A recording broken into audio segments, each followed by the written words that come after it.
الحمدللہ رب العالمین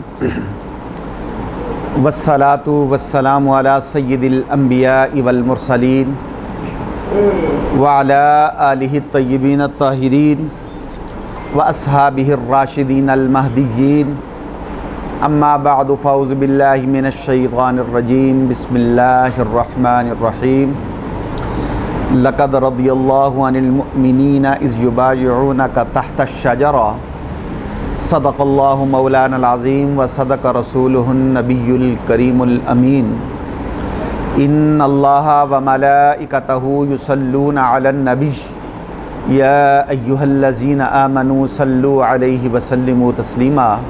درود شریف پڑھیے۔ الصلاۃ والسلام علیک یا سیدی یا رسول اللہ وعلی آلک و اصحابک یا سیدی یا حبیب اللہ۔ الصلاۃ والسلام علیک یا خطیب الانبیاء والمرسلین وعلی آلک و اصحابک یا رحمۃ للعالمین۔ برادران اسلام، اللہ رب العزت کا لاکھ لاکھ شکر ہے کہ اس نے اپنی توفیق خاص سے مجھے اور آپ کو اپنی پاک بارگاہ میں حاضری کا شرف عطا فرمایا اور اپنے اس عظیم بندے کی بارگاہ میں گلہائے عقیدت پیش کرنے کی سعادت عطا فرمائی، جس کے بارے میں پیارے آقا نے ارشاد فرمایا کہ میرے عثمان سے فرشتے بھی حیا کرتے ہیں۔ تو ان عظیم ہستیوں کی عظیم نسبتیں ہمیں عطا فرمائی۔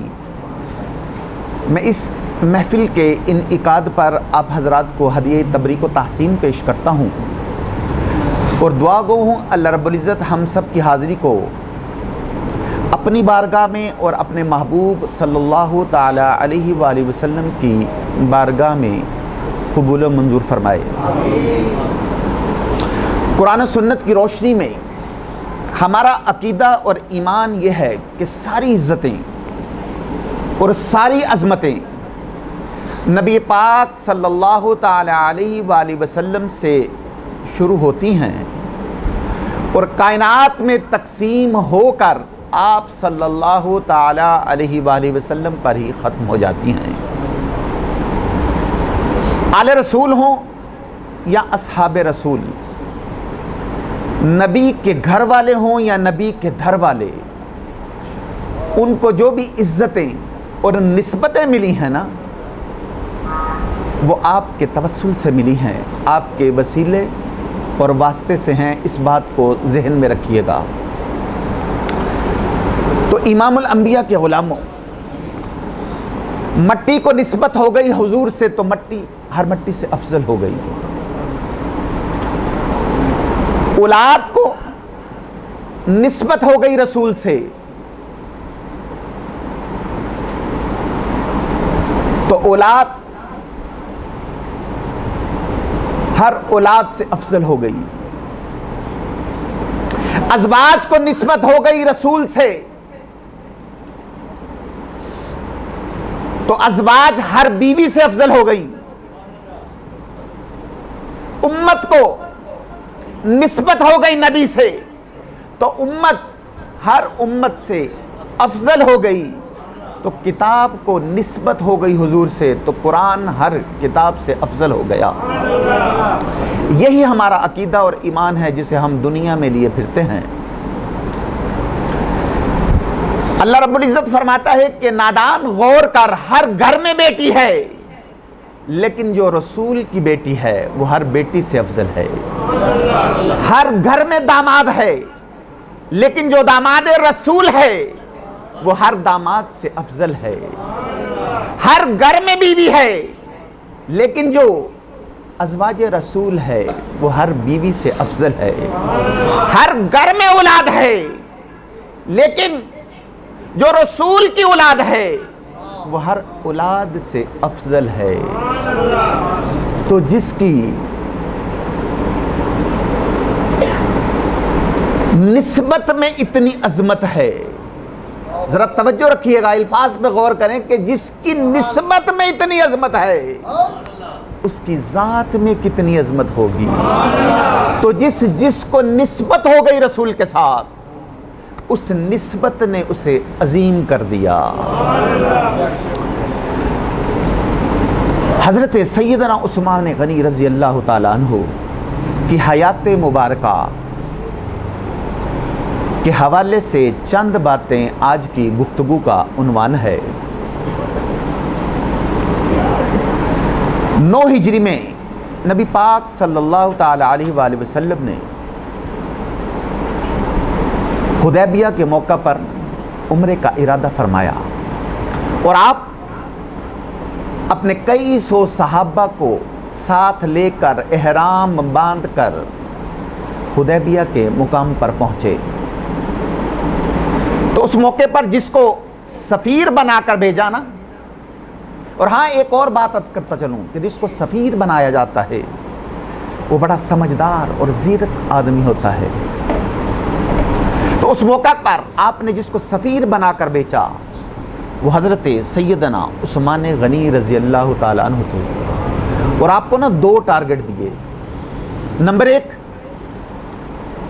فرمایا کہ کفار مکہ سے جا کر کہنا کہ ہم جنگ کے ارادے سے نہیں آئے، ہم اللہ کے گھر کا طواف کرنے کے لیے آئے ہیں، ہم عمرہ کریں گے اور پر امن طریقے سے نا واپس لوٹ جائیں گے. یہی ہمارا واحد ایجنڈا ہے، اس کے علاوہ اور ہمارا کوئی ایجنڈا نہیں. اور دوسرا فرمایا کہ وہ لوگ جو ایک عرصہ سے کفار مکہ کا ظلم برداشت کر رہے ہیں، ہمارے وہ غلام جو کفار کی تکالیف برداشت کر رہی ہیں، انہیں جا کے خبر دو، عثمان انہیں میرا پیغام دینا کہ اب تمہاری تکالیف دور ہونے میں نا بڑا کم وقت رہ گیا ہے، ان قریب اللہ رب العزت اسلام کو غلبہ عطا فرمائے گا. تو سیدنا عثمان غنی رضی اللہ تعالیٰ عنہ مکہ پہنچے. کفار نے آپ کو روک لیا، آپ آگے نہیں جا سکتے، دیر ہو گئی. اور ادھر ابو سفیان کہنے لگا کہ ہم نبی پاک صلی اللہ تعالی علیہ وآلہ وسلم اور آپ کے صحابہ کو نا عمرہ نہیں کرنے دیں گے. ہاں اگر آپ چاہیں تو وہ سامنے بیت اللہ ہے، آپ کعبے کا طواف کریں، صفا مروہ کریں، مقام ابراہیم پر جائیں، آب زمزم پئیں، آپ چاہیں تو کر سکتے ہیں، لیکن ہم نبی پاک کو عمرہ نہیں کرنے دیں گے. تو حضرت عثمان غنی رضی اللہ تعالی عنہ فرمانے لگے کہ میرا دل تڑپ رہا ہے کعبے کا طواف کرنے کے لیے، لیکن جب تک میرے مصطفیٰ کریم آگے آگے نہیں ہوں گے میں کعبے کا طواف نہیں کروں گا صلی اللہ علیہ وسلم. آج لوگ پوچھتے ہیں کہ مدینہ شریف نہ جائیں تو حج ہو جاتا ہے. میں کہتا ہوں کہ ہو سکتا ہے کہ مدینہ شریف نہ جائیں تو حج ہو جائے، لیکن مدینے والے کے بغیر حج نہیں ہوتا. کیوں؟ اس لیے کہ صحیح مسلم میں ہے، آپ نے فرمایا خذوا انی مناسککم، کہ حج کے طریقے مجھ سے سیکھو. اللہ نے تو فرما دیا کہ حج کرو، لیکن تفصیل نہیں بتائی. تو تفصیل کے لیے ہمیں مصطفیٰ کی بارگاہ میں جانا پڑے گا. تو مدینہ شریف نہ جائیں تو شاید حج ہو جائے، لیکن مدینے والے کے بغیر حج نہیں ہوتا. نعرہ تکبیر، نعرہ محبت، نعرہ رسالت، نعرہ حیدری، نعرہ غوثیہ، نعرہ ملاد مصطفیٰ، شان مصطفیٰ، عظمت مصطفیٰ، مقام مصطفیٰ. تو حضرت سیدنا عثمان غنی رضی اللہ تعالیٰ عنہ آپ نے فرمایا کہ میں حضور کے بغیر کعبے کا طواف نہیں کروں گا. اور اپنوں کا نہ پتہ ہوتا ہے، دل کو دل سے راہ ہوتی ہے، دل آور بدست کے حج اکبر است. کہ بعض دفعہ ایسے ہوتا ہے کہ جسم دو ہوتے ہیں لیکن ایک ساتھ دھڑکتے ہیں.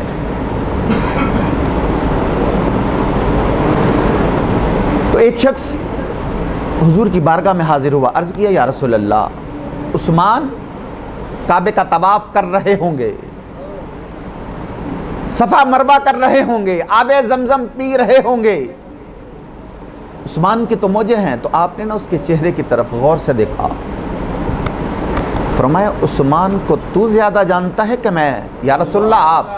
فرمایا پھر میرا عثمان میرے بغیر کعبے کا طواف نہیں کرے گا.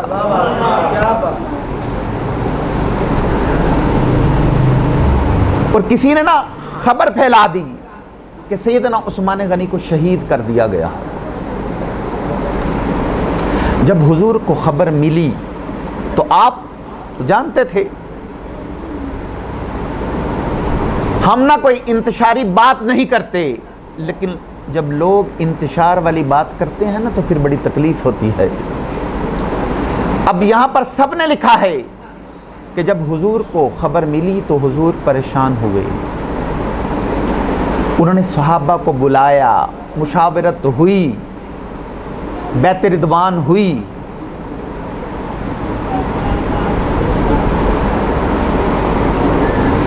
اب کئی لوگوں کا نظریہ ہے کہ جب حضور کو سب کچھ پتا تھا، ان کے پاس علم غیب تھا، تو یہ سب کچھ کرنے کی کیا ضرورت تھی؟ اور خدا کے بندو، اگر یہ سب کچھ نہ ہوتا تو عثمان غنی کی شان میں قرآن کی آیتیں کیسے نازل ہوتی؟ قیامت تک آپ کی عظمت کا کیسے پتہ چلتا؟ آج تمہاری انٹیلیجنس فورسز بتا دیتی ہیں کہ فلاں جگہ پر اس طرح کا ماحول ہے اور آپ نے یہ کرنا ہے. آپ اپنی خفیہ ایجنسیز کے کہنے پر کوئی فیصلہ کرو تو کہتے ہیں کہ ہم یہ فیصلہ ایسے نہیں کر رہے، ہمیں پوری رپورٹ ہے، ہم اندھیرے میں فیصلہ نہیں کر رہے. اور نبی پاک کے بارے میں معاذ اللہ تم کہتے ہو کہ انہیں کچھ پتا نہیں تھا، وہ اندھیرے میں فیصلہ کر رہے تھے. اور خدا کے بندو، عقل کے ناخن لو. حضور علیہ الصلوۃ والسلام نے فرمایا کہ اللہ نے مجھے ایسا علم عطا فرمایا ہے کہ جو کچھ تمہارے ذہن میں ہے مجھ سے پوچھو، میں اس کا جواب دوں گا. اور تم لوگوں نے یہاں پہ بھی گرہ لگا دی کہ معاذ اللہ اگر حضور کے پاس علم ظاہر تھا تو انہوں نے اظہار کیوں نہیں کیا؟ اگر آپ اظہار فرماتے تو عثمان غنی کی شان میں قرآن کی آیتیں کیسے نازل ہوتی؟ صبح قیامت تک ان کی عظمت کا کیسے پتہ چلتا؟ تو حضور نے صحابہ کو بلایا، فرمایا میری بیعت کرو. حالانکہ بیعت تو پہلے ہو چکی تھی. یا رسول اللہ کس چیز کی بیعت کرنی ہے؟ فرمایا ہم عثمان کے خون کا بدلہ لیے بغیر یہاں سے نہیں جائیں گے. ہم عثمان کے خون کا بدلہ لیے بغیر یہاں سے نہیں جائیں گے.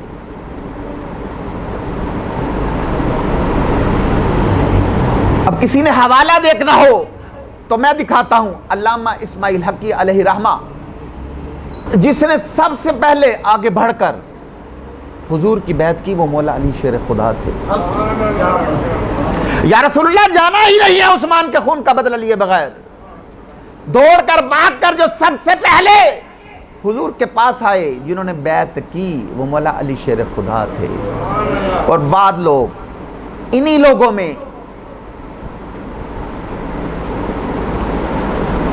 انتشار ڈالنے کی کوشش کرتے ہیں. اور میرے بھائیوں، یہ وہ والا واقعہ نہیں جو اس چونک میں پیش آیا تھا، نہ یہ وہ والا واقعہ ہے جو میرے ساتھ یا آپ کے ساتھ پیش آیا، بلکہ یہ تو وہ والا واقعہ ہے جو اللہ کو اتنا پسند آیا کہ اسے قرآن میں بیان فرما دیا. یہ انداز اللہ کو اتنا پسند آیا کہ اسے قرآن کا انداز بنا دیا. تو شارحین حدیث نے لکھا ہے کہ ایک بیری کا درخت تھا یا کانٹوں کا درخت تھا. حضور اس کے نیچے تشریف فرما ہوئے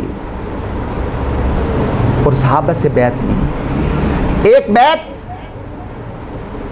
اللہ کے توحید کے لیے ہوئی, قرآن و حدیث کے لیے, اللہ کے دین کے لیے ہوئی, اور ایک بیعت ہو رہی ہے عثمان غنی کے لیے. ذرا بول کے بتائیے گا کس کے لیے ہو رہی ہے؟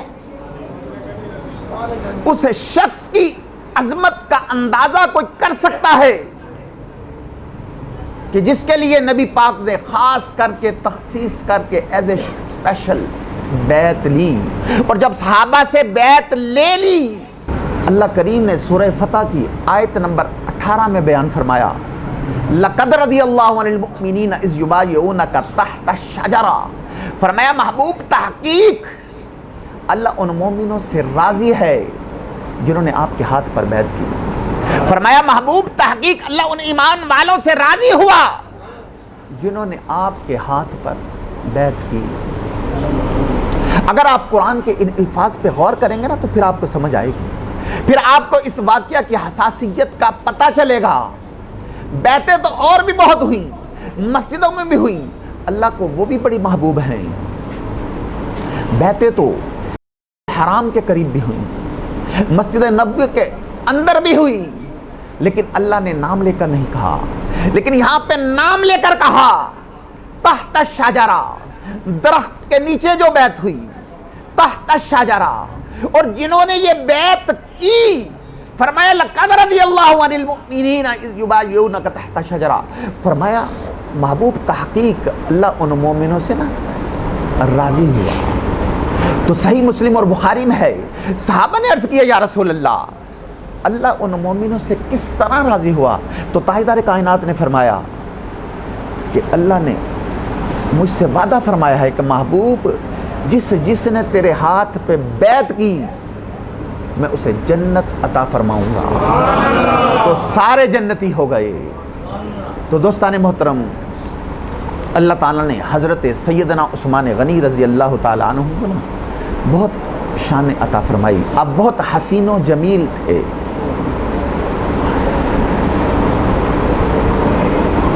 یاد رکھیے کیا مقام کیا مرتبہ ہے حضرت سیدنا عثمان غنی ذوالنورین کا. یہ ذوالنورین کا معنی کیا ہے؟ دو نوروں والا. یہ دو نور کون ہیں, کون سے ہیں؟ حضور کی دو صاحبزادیاں. اعلیٰ حضرت نے فرمایا نا نور کی سرکار سے پایا دوشالہ نور کا, نور کی سرکار سے پایا دوشالہ نور کا, ہو مبارک و ذوالنورین تجھ کو جوڑا نور کا. حضور نے اپنی دو صاحبزادیوں کا یکے بعد دیگرے نکاح آپ سے کیا. پہلے ایک صاحبزادی کا نکاح ہوا, جب ان کا وصال ہوا تو دوسری صاحبزادی بھی آپ کے نکاح میں دے دی. یہ جو منافقین ہوتے ہیں نا, شہم و گوئیاں کرنے والے, کانوں میں باتیں کرنے والے, نہ یہ محب ہو سکے, نہ یہ محب بن سکے, نہ یہ محبوب بن سکے, نہ ان کو کسی نے اپنا بنایا اور نہ یہ کسی کو اپنا بنا سکے. ہر کسی کی ڈیوٹی ہے نا جو اس کے حصے میں آئی. تو اس دور میں بھی کچھ منافقین تھے, چیم و گوئیاں, کانوں میں باتیں, کہ حضور نے دو صاحبزادیاں دے دی, دو صاحبزادیوں کی شادی کر دی. جب آواز محبوب کے کانوں تک پہنچی تو آپ نے فرمایا خبردار تم 2-3 کی بات کرتے ہو, وہ میری اگر 40 بھی ہوتی تو میں یک بعد دیگر عثمان کو دے دیتا. حدیث پاک کا ترجمہ ہے, فرمایا عثمان مجھے پیارا ہی بڑا لگتا ہے, عثمان پر مجھے اعتبار ہی بڑا ہے. اور فرمایا تم 2-3 کی بات کرتے ہو, وہ میری 40 بھی ہوتی تو میں یک بعد دیگر عثمان کے نکاح میں دے دیتا. حضرت اسامہ بن زید رضی اللہ تعالیٰ عنہ آپ فرماتے ہیں کہ حضرت عثمان غنی کا نکاح نا حضور نے اپنی صاحبزادی حضرت رقیہ سے کر دیا. اور عثمان غنی بڑے خوبصورت تھے, بڑے حسین و جمیل, بڑے نفاست پسند نفیس آدمی, اور سادہ لباس پہنتے تھے. وہ کہتے ہیں کہ ہم نے کبھی ان کے لباس پر نا کوئی دھبا نہیں دیکھا، آپ کے چہرے پر کوئی گرد کا کبھی نشان نہیں دیکھا۔ آج تو ہمارے ملک میں سب سے زیادہ خرچہ میک اپ پر ہوتا ہے نا، بولیے ہوتا ہے نا؟ اب ذرا توجہ رکھیے گا، بڑی اہم بات کرنے لگا ہوں۔ آپ سے پوچھا گیا کہ آپ سجنے میں، سورنے میں، اپنے آپ کو تیار کرنے میں کتنا وقت لگاتے ہیں؟ فرمایا اتنا تو وقت ہی نہیں جو اپنے آپ کو دیا جائے، تو پھر اتنے پیارے کس طرح لگتے ہیں؟ فرمایا اپنی وجہ سے نہیں لگتا، حضور کی وجہ سے لگتا ہوں۔ وہ کس طرح؟ فرمایا کہ حضور نے ہمیں نا وضو دیا ہے۔ آپ فرماتے ہیں کہ ایک دفعہ وضو کر کے جب میں آئینے کے سامنے کھڑا ہوتا ہوں تو ایسے لگتا ہے جیسے اللہ نے مجھے پہلے سے زیادہ نور عطا فرما دیا ہے۔ آپ فرماتے ہیں کہ 5 وضو تو میں تازے کرتا ہوں، پچھلا ہو بھی تو ہر نماز کے لیے تازہ وضو کرتا ہوں، اور اگر رات کو تہجد کے لیے اٹھوں تو 6 بھی ہو جاتے ہیں، اور الگ سے قرآن پاک پڑھنے کا ارادہ کروں تو پھر 7 بھی ہو جاتے ہیں، اور درود پاک پڑھنے کے لیے بیٹھوں تو پھر 10-11 بھی ہو جاتے ہیں۔ فرمایا وضو کرنے بیٹھے تو اللہ تازگی عطا فرماتا ہے۔ حضرت اسامہ بن زید آپ حضور کے غلام زادے ہیں۔ آپ فرماتے ہیں کہ میں چھوٹا سا تھا، ابھی پردے کی آیات بھی نازل نہیں ہوئی تھی، حضور کے گھر میں نا گوشت پکا، حضور کو اپنی 4 بیٹیوں سے بڑی محبت تھی، لیکن حضرت فاطمہ زہرا سے کچھ زیادہ تھی۔ 4 بیٹیوں سے بڑا پیار تھا، اور حضرت رقیہ حضرت عثمان غنی کے گھر میں تھی۔ آپ فرماتے ہیں میں چھوٹا سا تھا تو حضور نے مجھے نا وہ سالن دے کر حضرت عثمان غنی کے گھر بھیجا۔ جب میں ان کے گھر گیا تو دونوں میاں بیوی بڑے خوبصورت تھے، میں نے اتنا حسین و جمیل جوڑا پہلے کبھی نہیں دیکھا۔ اسامہ بن زید کہتے ہیں کہ میری طبیعت کھل اٹھی، جب میں واپس آیا تو میں نے تو کچھ کہنا نہ تھا، حضور نے میرا چہرہ دیکھا،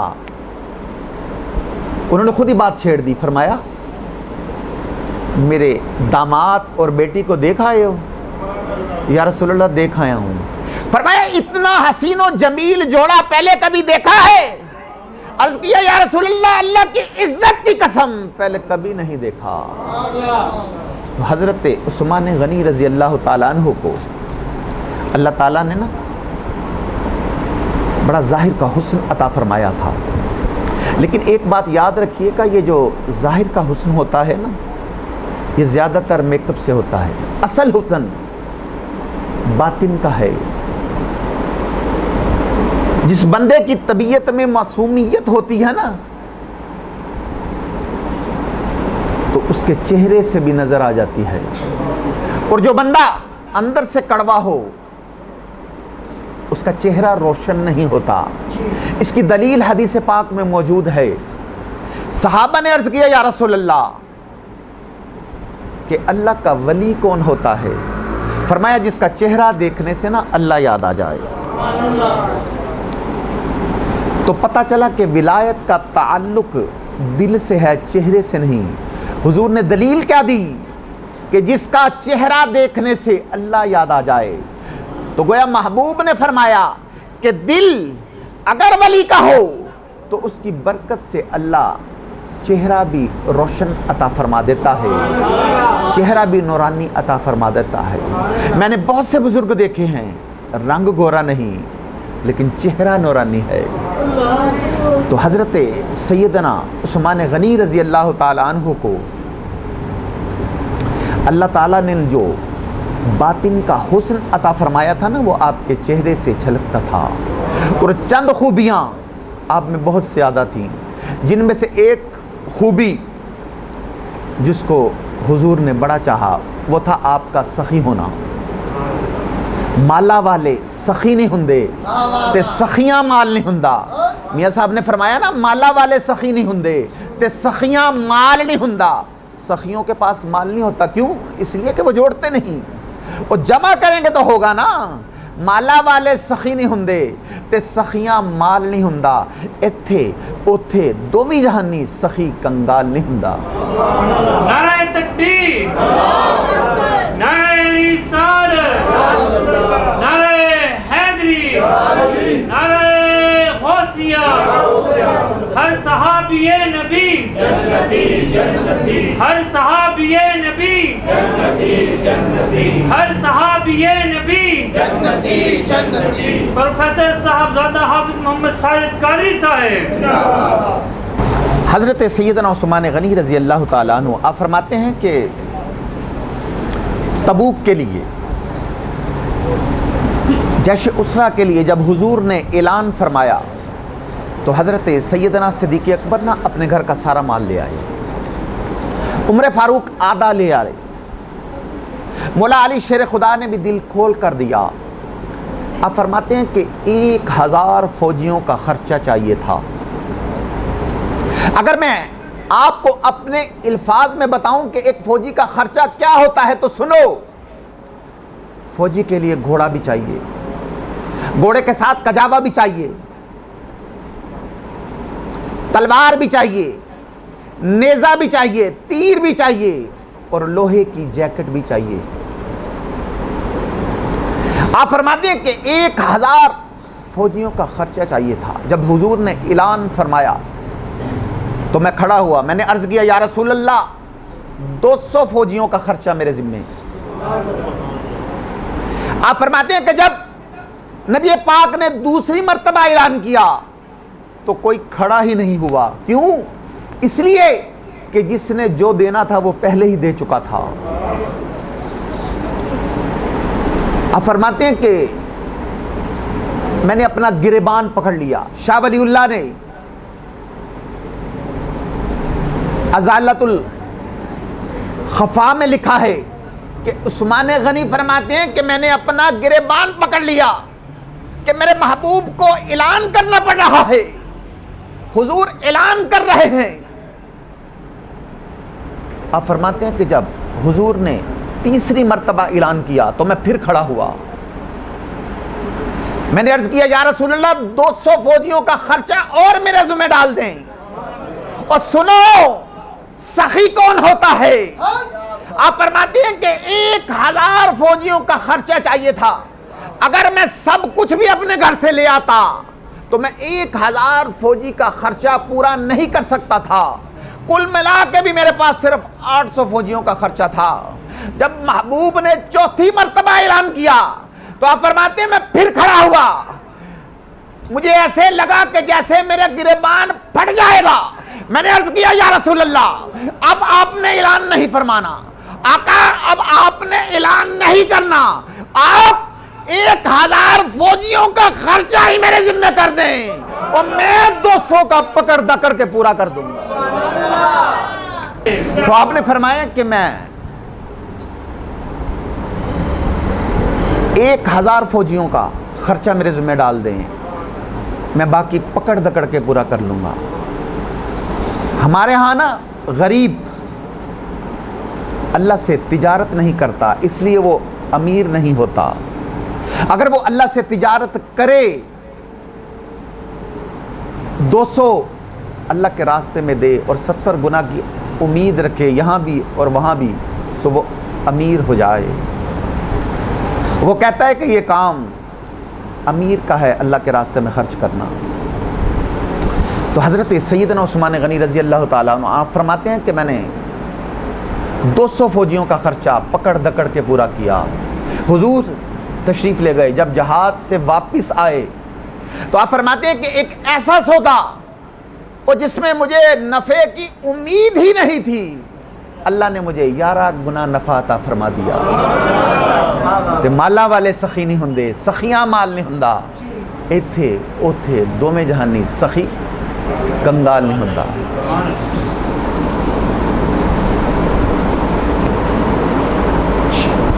جنت البقیع وہ والا قبرستان جس میں اگر کوئی شخص دفن ہو جائے تو وہ حضور کی سفارش کا حقدار ہو گیا. اور وہ والا قبرستان جس کا نام ہی جنت ہے، اس میں نا یہودی جانور باندھا کرتا تھا. حضور اس طرف تشریف لے گئے. جب واپس آئے نا تو قریب عثمان غنی کھڑے تھے. فرمایا عثمان اس جگہ کی طرف ذرا چکر لگا کر آؤ، جگہ بڑی اچھی ہے. عثمان گئے اور جگہ خرید کر آ گئے. فرمایا عثمان چکر لگائے. یا رسول اللہ خرید آیا ہوں. فرمایا میں نے تجھے چکر لگانے کے لیے کہا تھا. آقا آپ نے یہ بھی تو فرمایا تھا کہ جگہ بڑی اچھی ہے، اور جسے آپ نے اچھا کہہ دیا وہ یہودی کے پاس تو نہیں رہنی چاہیے، اور شرم آنی چاہیے لوگوں کو جو عثمان غنی کے بارے میں بات کرتے ہیں. حضرت سیدہ پاک بی بی صاحبہ حضرت فاطمہ الزہرا رضی اللہ تعالیٰ عنہ، آپ جس قبرستان میں آ رہی ہیں وہ حضرت عثمان غنی نے تحفہ دی ہے. یہ صدقہ حضرت فاطمہ الزہرا کا ہی ہے. اللہ نے انہیں تحفہ دیا ہے، لیکن اس کے پیسے حضرت عثمان غنی نے ادا کیے ہیں. تو پھر اسی قبرستان میں حضرت فاطمہ الزہرا آرام فرما رہی ہے، اور اسی قبرستان میں عثمان ابن مسعود آرام فرما رہے ہیں. پھر اسی قبرستان میں حضرت حلیمہ سعدیہ آرام فرما رہی ہے، اور اسی قبرستان میں حضور کی زوجہ ام المؤمنین حضرت عائشہ صدیقہ رضی اللہ تعالی عنہا آپ آرام فرما رہی ہے. اور اسی قبرستان میں حضور کے پیارے نواسے حضرت امام حسن آرام فرما رہے ہیں. اور تجھے شرم نہیں آتی، تجھے حیا نہیں آتی عثمان کے بارے میں بات کرتے ہوئے؟ تیری زبان نہیں کانپتی حضرت سیدنا عثمان غنی رضی اللہ تعالی عنہ کے بارے میں بات کرتے، اور تو ان کے بارے میں بات کرتا ہے جن کے تحفے اہل بیت نبوت نے قبول فرمائے اور وہاں آرام کرنا نا پسند کیا. اور پھر دیکھیے حضرت سیدنا عثمان غنی کی سخاوت. آپ نے نا ضرورت سے زیادہ پیسے دے کر حضور نے اعلان کیا تو بڑا ہی کر دیا. فرمایا ایک نا میٹھے پانی کا کنواں ہے. فرمایا میٹھے پانی کا کنواں ہے، قبضہ یہودی کا ہے. جو اسے خرید کر وقف کرے گا نا اسے کیا ملے گا؟ فرمایا میری جیب میں جنت کا ٹکٹ ہے. یہ ہے ارض جنت، یہ طیبہ کی زمین ہے. یہ ہے ارض جنت، یہ طیبہ کی زمین ہے. جنت بھی یہیں، مالک جنت بھی یہیں ہے. تو عثمان غنی نا اس یہودی کے پاس گئے. فرمایا کنواں بیچ دو. وہ کہنے لگا نہیں بیچوں گا. وہ جانتا تھا کہ عثمان غنی اسے ہر قیمت پر خریدنا چاہتے ہیں. 500-700 دینار قیمت تھی. آپ نے فرمایا کہ بیچ دے، قیمت تیری مرضی کی. وہ کہنے لگا میری مرضی کی. فرمایا ہاں. کہنے لگا کہ ایک شرط پہ بیچوں گا، ایک دن میں ایک دن آپ. آپ نے فرمایا منظور ہے. اور ہر بندے کی اوقات ہوتی ہے قیمت لگانے کی. کہنے لگا کہ 3000 دینار. آپ نے فرمایا کہ تو نے اپنی اوقات کے مطابق قیمت لگائی ہے. میں 40,000 دینار لے کر آیا تھا. 40,000 دینار میری جیب میں ہے. وہ یہودی کہنے لگا عثمان تو تاجر ہے، اور عام تاجر نہیں، عالمی سطح کا تاجر ہے. عرب کے لوگ تیری تجارت کی مثالیں دیتے ہیں، لیکن یہ سمجھ نہیں آئی کہ 500-700 دینار کا کنواں اور تو 40,000 میں خریدنا چاہتا ہے. فرمایا مسئلہ کنویں کا نہیں، مسئلہ مصطفیٰ کے فرمان کا ہے. اور جو مصطفیٰ کے فرمان کو پورا کرنا چاہتا ہے اس کے لیے 40,000 بھی کم ہے. پیسے چکائے. اور یہودی کہنے لگا ایک دن میرا ایک دن آپ کا. اور جو یہودی کا دن ہوتا وہ اس دن نا پانی بیچتا تھا.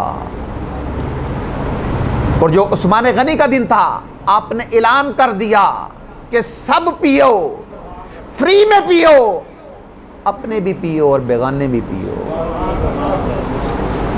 مولانا روم رحمت اللہ تعالی علیہ آپ فرماتے ہیں کہ اگر کنویں سے پانی نکلتا رہے نا تو تازہ آتا رہتا ہے، اور اگر نہ نکلے کھڑا رہے تو باسی ہو جاتا ہے. آپ فرماتے ہیں کہ میں اس کنویں سے پانی پیتا ہوں جہاں پر رش زیادہ ہوتا ہے. کیوں؟ اس لیے کہ اگلا پانی نکلتا رہتا ہے اور تازہ آتا رہتا ہے. آپ فرماتے ہیں تو اللہ کے راستے میں خرچ کر، وہ تجھے تازہ عطا فرمائے گا اور پہلے سے زیادہ عطا فرمائے گا. لیکن میرا اور آپ کا مسئلہ یہ ہے کہ ہماری تجارت اللہ سے نہیں بندوں سے ہے. وہ بندہ تو کنجوسی کر جاتا ہے نا، وہ بندے کا تو کاروبار چل جائے تو وہ پارٹنر کو فارغ کر دیتا ہے، کہتا ہے تو فارغ ہے.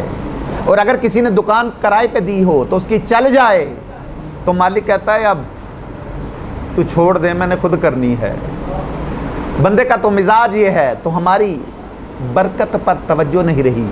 میں نے بہت سارے گھرانے ایسے دیکھے ہیں جہاں پر لاکھوں روپے آمدن آتی ہے لیکن برکت نہیں. ان کو اس بات پہ توجہ دینی چاہیے کہ کثرت والا پیسہ آتا ہے لیکن برکت والا نہیں. تو حضرت سیدنا عثمان غنی رضی اللہ تعالیٰ عنہ آپ فرماتے ہیں کہ میں پہلے بھی تاجر تھا، لیکن جب سے میں نے مصطفیٰ کے نام پر خرچ کرنا شروع کیا پھر مال کہاں کہاں سے آیا مجھے نہیں پتا. اور بڑی سیانی بات کرتے ہیں کہ کلمہ پڑھنے سے پہلے نا میں تجارت کو زیادہ وقت دیتا تھا، اور مسلمان ہونے کے بعد میں تجارت کو کم وقت دیتا تھا لیکن اللہ نے روزی مجھے زیادہ عطا فرمائی. تو ہماری توجہ برکت پہ نہیں رہی، غیبی خزانوں کی طرف ہمارا خیال نہیں رکھا. یاد رکھیں کہ جو چیز غیبی خزانوں سے ملتی ہے نا وہ زیادہ ہوتی ہے، وہ زیادہ ملتی ہے، اور جو مادی ذرائع سے ملتی ہے وہ کم ہوتی ہے. تو حضرت سیدنا عثمان غنی رضی اللہ تعالی عنہ آپ پر نا الزام لگا آپ کے دور حکومت میں، اور یاد رکھیے گا سب سے زیادہ الزامات حضرت سیدنا عثمان غنی پر لگائے گئے. آپ کے بارے میں کہا جاتا تھا کہ آپ نوازتے بڑا ہیں، دیتے بڑا ہیں، تو آپ جواب دیا کرتے تھے کہ میں اپنی جیب سے دیتا ہوں، مال خزانہ سے نہیں دیتا. آج لاکھوں لوگ حج کرنے کے لیے آتے ہیں،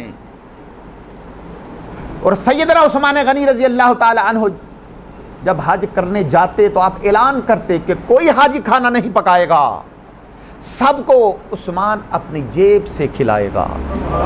منا میں آپ کا لنگر خانہ ہوتا تھا، اور آپ اعلان کرتے کہ حاجیوں خوب جی بھر کے کھاؤ، اور خادمین سے کہتے کہ جب تک سب حاجی نہیں کھا لیں گے میں نہیں کھاؤں گا. اور ایک بات عرض کرنے لگا ہوں اگر آپ ناراض نہ ہو، آج ہماری جو حکومتوں میں عہدے دار ہیں نا وہ جتنا زیادہ بدتمیز ہوتا ہے اس کو اتنا بڑا عہدہ دیا جاتا ہے، جو بدتمیزی زیادہ کرتا ہے اس کو اتنا بڑا عہدہ ملتا ہے. ہماری نوجوان نسل سمجھتی ہے کہ کھل کے کھانا، کھل کے پھرنا، مرضی کا لباس پہننا. ہمارے بزرگ فرماتے ہیں کہ جب سے لوگوں کے پاس پیسے زیادہ آ گئے ہیں نا تو لباس چھوٹے ہو گئے ہیں. پیسہ زیادہ آ گیا ہے تو لباس سکڑنے لگ گئے ہیں. جو کچھ منہ میں آئے کہہ دینے کا نام جمہوریت نہیں. لوگ سمجھتے ہیں کہ یہی آزادی رائے ہے. حضرت سیدنا عثمان غنی رضی اللہ تعالیٰ عنہ شرم و حیا کے پیکر، بہت مالدار تھے، بڑا پیسہ تھا، سردار تھے، جو چاہتے کر سکتے تھے. لیکن جب بھی کوئی دیکھتا کسی کونے میں بیٹھے ہوئے بڑھ بڑھ کے آگے ہونا، اور ہر مووی میں شامل ہونے کا نام عزت نہیں ہے. جو نفاست پسند لوگ ہوتے ہیں نا وہ چھپے ہوئے ہوتے ہیں, لوگوں کو پتہ ہی نہیں ہوتا کہ ان کے پیچھے ہے کون. بڑی مشہور حدیث پاک ہے, صحیح مسلم میں ہے کہ حضور آرام فرما رہے تھے, آپ نے تہمت مبارک باندھی ہوئی تھی. آپ تو جانتے ہیں کہ ہمارے بزرگ جب تہمت باندھتے تھے تو وہ لیٹتے تھے نا, تو ان کی تہمت گھٹنوں تک آ جاتی تھی. تو سرکار آرام فرما رہے ہیں. سیدہ عائشہ صدیقہ رضی اللہ تعالی عنہ فرماتی ہیں کہ دروازے پہ دستک ہوئی تو میں نے عرض کیا کہ یا رسول اللہ میرے والد گرامی ہیں سیدنا صدیق اکبر. حضور نے فرمایا کہ انہیں بلا لو, آپ لیٹے رہے. اب فرماتے ہیں دوبارہ دستک ہوئی, اب کون ہے؟ عرض کیا جناب عمر فاروق. حضور نے فرمایا کہ عائشہ تم 7 والے حجرے میں چلی جاؤ. تھوڑی دیر بعد جناب عمر فاروق اندر تشریف لے آئے, حضور لیٹے رہے. جناب سیدہ عائشہ صدیقہ رضی اللہ تعالی عنہ فرماتی ہیں کہ تیسری مرتبہ دستک ہوئی, اب کون؟ جناب سیدنا عثمان غنی. فرمایا اسے کہو کہ ٹھہرے. عثمان ٹھہرے رہے. حضور اٹھے, تہمت مبارک کو ٹھیک کیا, کرتا مبارک کو سیدھا کیا, دستار مبارک کو سیدھا کیا. فرمایا اب بلاؤ. عثمان غنی اندر آئے. حالانکہ جاہ و جلال عمر فاروق کا زیادہ ہے, مقام و مرتبہ صدیق اکبر کا زیادہ ہے. تینوں اندر آئے, بیٹھے رہے, باتیں ہوئیں اور پھر اٹھ کر چلے گئے. جناب سیدہ عائشہ صدیقہ رضی اللہ تعالی عنہ اب فرماتی ہیں کہ میرے ذہن میں نا ایک سوال رہ گیا. میں نے عرض کیا یا رسول اللہ دونوں آئے, آپ بیٹھے رہے, لیکن عثمان آئے تو آپ نے اہتمام کیا. تو حضور نے نا 2 لفظ بیان کیے, اور اب لفظوں کی تاثیر دیکھیے. حضور نے 2 جملے بیان کیے اور کتنا بلند مقام و مرتبہ بیان فرما دیا. فرمایا عائشہ اور میں اس شخص سے حیا نہ کروں اور جس سے اللہ کے فرشتے بھی حیا کرتے ہیں, میں اس سے حیا نہ کروں اور جس سے اللہ کے فرشتے بھی حیا کرتے ہیں. تو حضرت سیدنا عثمان غنی رضی اللہ تعالیٰ عنہ آپ فرماتے ہیں کہ جب سے میں نے حضور کا چہرہ دیکھا ہے پھر پلٹ کر میں نے کبھی اپنی شرمگاہ کو بھی نہیں دیکھا. گویا میں نے کبھی اپنی آنکھوں کا وضو نہیں توڑا.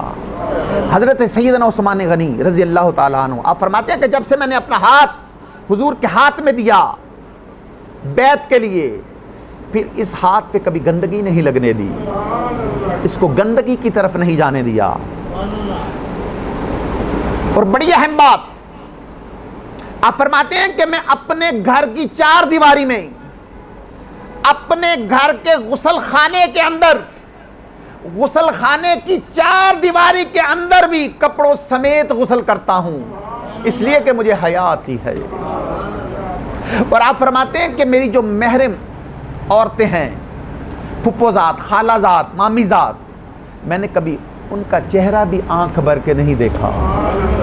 اور آج ہمارے ہاں کزنز لڑکے لڑکیاں آپس میں ہاتھ ملاتے ہیں. کیا ہے جی, ہم کزنز ہیں. آپ تو جانتے ہیں کہ میں نا ایک ادارے سے منسلک ہوں, تو لوگ بچیوں کو خود لینے آتے ہیں. تو میں ایک دفعہ نا ادارے میں نہیں تھا, تو مجھے اطلاع گئی کہ وہ جو لڑکا ہر روز بچی کو اس کا بھائی لینے آتا تھا نا, آج وہ لینے نہیں آیا, کوئی اور آیا ہے. تو میں جب آیا تو میں نے نا اس کے بھائی کو فون کیا کہ آج آپ لینے نہیں آئے. تو اس نے کہا جی میرا جو ہے نا کزن آیا ہے, یہ خالہ زاد ہے, آپ اس کے ساتھ بھیج دیں. میں نے کہا کہ آپ کہاں ہیں؟ جی میں دور ہوں ذرا، مجھے 20-25 منٹ لگ جائیں گے۔ میں نے کہا تو کوئی نہیں، ابھی کلاسز جاری ہیں، آپ 20-25 منٹ تک آ جائیں۔ تو وہ کہنے لگا کہ نہیں، یہ بچی کا خالہ زاد ہے، ہمیں اس پہ اعتبار ہے، آپ بھیج دیں۔ تو میں نے ایک بات نا اس سے کہی، آپ سے بھی کہتا ہوں، اور میں نے کہا تجھے اعتبار ہے، اللہ اور رسول کو کیوں اعتبار نہیں تھا؟ اللہ کے رسول نے غیر محرم کیوں بنائے ہیں؟ تجھے اعتبار ہے، اللہ اور اس کے رسول کو اعتبار کیوں نہیں تھا؟ اور تجھے ان لوگوں سے زیادہ پیار ہے یا حضور کو اپنی امت سے زیادہ پیار تھا؟ یہ کیا تماشا ہے، کیا مزاج ہے آپ کا اور میرا؟ یہ ہمیں اعتبار ہے، پھوپھی زاد، خالہ زاد، مامو زاد پہ اعتبار ہے۔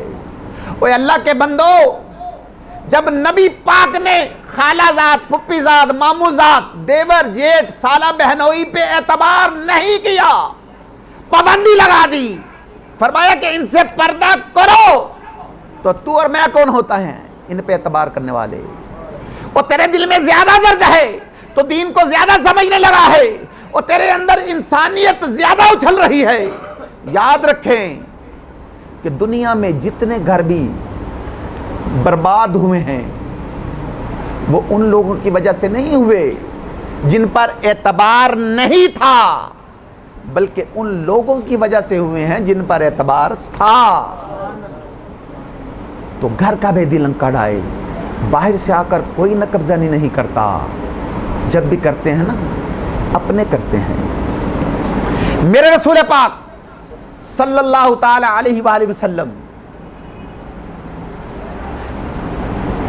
آپ کی ازواج پاک جن پر اللہ کو اتنا اعتبار ہے کہ اللہ کریم نے فرمایا کہ میرے محبوب کی بیویوں، مجھے تم پر اتنا اعتبار ہے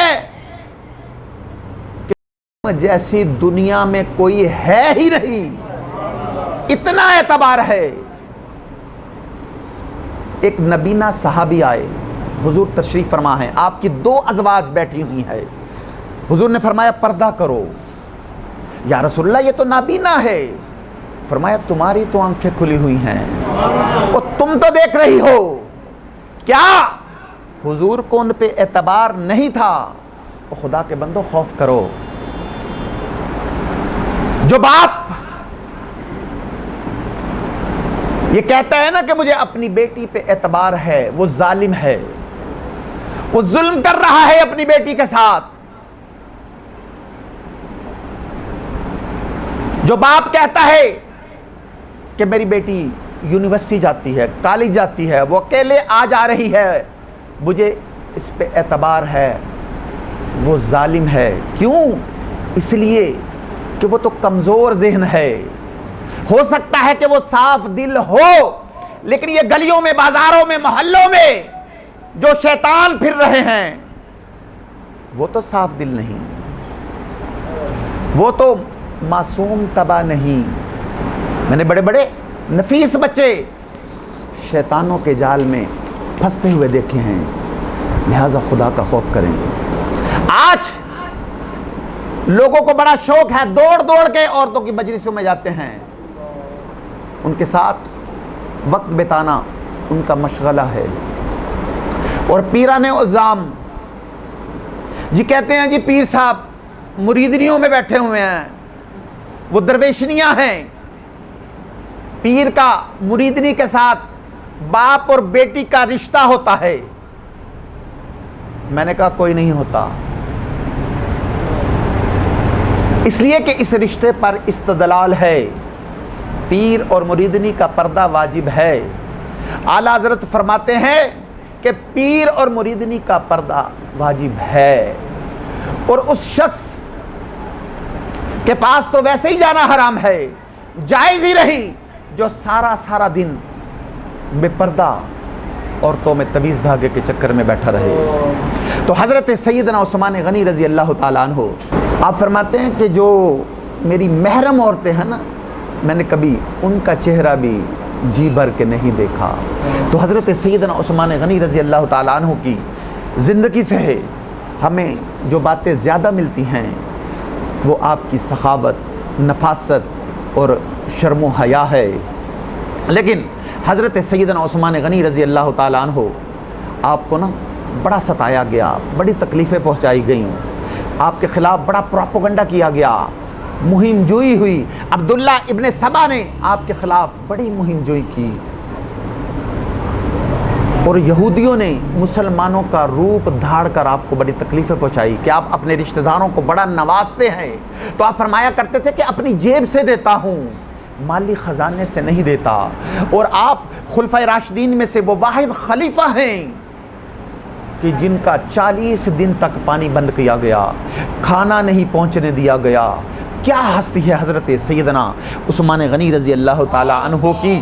حضرت مولا علی شیر خدا جیسے شیروں نے کہا کہ اگر آپ اشارہ کریں تو جو آپ کے خلاف نکلے ہیں تلوار کے ایک ہی وار سے نا ان کو ختم کر دیں۔ آپ نے فرمایا کہ میں ایسا مینڈا نہیں بننا چاہتا اور جس کے خون سے مدینے کی گلیاں رنگین ہو جائیں، اور آپ واحد خلیفہ ہے، اور ہاں کہا گیا کہ آپ پھر خلافت چھوڑ دیں، کہا نہیں، حضور نے فرمایا تھا کہ اللہ تمہیں ایک قمیض عطا فرمائے گا، لوگ اتارنے کی کوشش کریں گے لیکن تم نے اتارنی نہیں، صبر سے، تحمل سے، اطمینان سے۔ اور آپ وہ واحد خلیفہ ہیں جنہوں نے شہادت قبول کر لی لیکن تلوار نہیں چلنے دی، لوگوں کو آپس میں گلے نہیں کاٹنے دیے۔ تو کوئی آپ وہ شخصیت ہیں جن کے بارے میں اللہ نے قرآن میں آیات نازل کی، اور آپ وہ شخصیت ہیں جن کے بارے میں نبی پاک نے ایک بار نہیں 3 مرتبہ جنت کی بشارت دی۔ تو کوئی بندہ ہمیں تاریخ بتائے، حوالہ دے، کہانیاں سنائے، تو ہم اس کی کہانیاں سنیں گے یا فرمان مصطفیٰ کو دیکھیں گے؟ ایک حدیث عرض کر کے گفتگو کو سمیٹنے لگا ہوں۔ ترمذی شریف میں ہے، ایک شخص فوت ہوا، تاجدار کائنات اس شخص کا جنازہ پڑھنے کے لیے جنازگاہ تک تشریف لے گئے، لیکن آپ نے اس کا جنازہ نہیں پڑھایا۔ فرمایا میں اس کا جنازہ نہیں پڑھاؤں گا۔ صحابہ نے عرض کیا یا رسول اللہ کیوں؟ فرمایا اس لیے کہ یہ اپنے دل میں عثمان کا بغض رکھتا تھا۔ تو ادھر ادھر داستانوں پہ دھیان نہ دیں، ادھر ادھر نہ دیکھیں کہ وہ یہ کہتا ہے، یہ وہ کہتا ہے، وہاں یہ لکھا ہوا ہے، وہاں یہ لکھا ہوا ہے۔ ہمیں مصطفیٰ کے حوالے کے سوا اور کسی حوالے کی ضرورت نہیں۔ جب آپ نے فرما دیا، حضور نے سیدنا عثمان غنی کی اتنی شان بیان کر دی، تو اور کسی حوالے کی ضرورت نہیں۔ آپ اپنی طبیعت میں سادگی پیدا کریں اور سخاوت، نفاست، حیا پیدا کریں، یہی حسن ہے، اور یہی حسن حضرت سیدنا عثمان غنی رضی اللہ تعالیٰ عنہ کی زندگی سے ہمیں ملتا ہے۔ اللہ کریم ہمیں سمجھنے کی توفیق عطا فرمائے، اور ہم سب کی حاضری کو اپنی بارگاہ میں اور اپنے محبوب کی بارگاہ میں اور اپنے محبوب کے محبوبوں کی بارگاہ میں قبول و منظور فرمائے۔ اور ساتھ ہی ساتھ میرے شیخ کامل، میرے دادا حضور مفتی پاکستان، پیر طریقت رہبر شریعت، شیخ الحدیث و تفسیر ابو الاولیاء حضرت پیر مفتی محمد عبداللہ قادری اشرفی رضوی رحمۃ اللہ تعالیٰ علیہ، المعروف محدث قصوری رحمۃ اللہ تعالیٰ علیہ، اور قبلہ والد گرامی شبیہ قبلہ شیخ الحدیث عالمی مبلغ اسلام شیخ الحدیث و تفسیر پیر طریقت رہبر شریعت حضرت صاحبزادہ پیر مفتی محمد صفدر علی قادری رحمۃ اللہ تعالیٰ علیہ، آپ کے مرکز پر کروڑوں انوار و تجلیات کا نزول ہوتا رہے، اور آپ کا فیضان تا قیامت جاری و ساری رہے۔ وآخر دعوانا ان الحمد للہ رب العالمین۔